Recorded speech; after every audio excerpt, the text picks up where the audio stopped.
Հայաստանը շարունակում է խորացնել Եվրամիության հետ գործակցությունը։ Միայն գյուղատնտեսության ոլորտում վերջին տարիներին համատեղ բազում ծրագրեր են իրականացվել։ Եվրոպացի գործընկերների հետ նախանշվել են առանցքային խնդիրները։ Աշխատանքային խորհրդակցությունն ամփոփում է դրանց լուծման տարբերակներն ու նախանշում գործակցության նոր հնարավորություններ։ Առաջիկայում մեզ համար արդյունավետ համագործակցության ուղղությունը կարող է լինել գյուղատնտեսական կոոպերատիվների զարգացումը,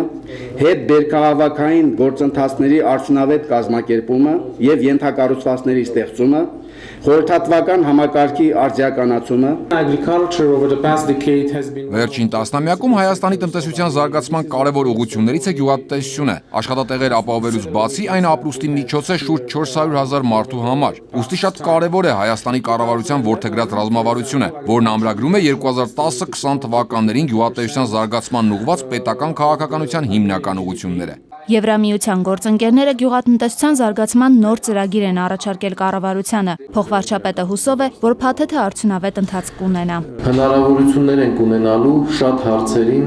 ինստիտուցիոնալ, կառուցվածքային եւ համակարգված մոտեցում ցույց տալ, ինչը կարծում եմ գործի մի զգալի մասի գրավականն է հաջողության։ Խորհրդակցության ընթացքում նաև ներկայացվել է գյուղատնտեսության նախարարության նոր կայքը 3w.minagro.am, որը հանրությանը հասանելի կլինի հունիսի 9-ից։ Լուիզա Սուքիասյան, ժամը լրատվական։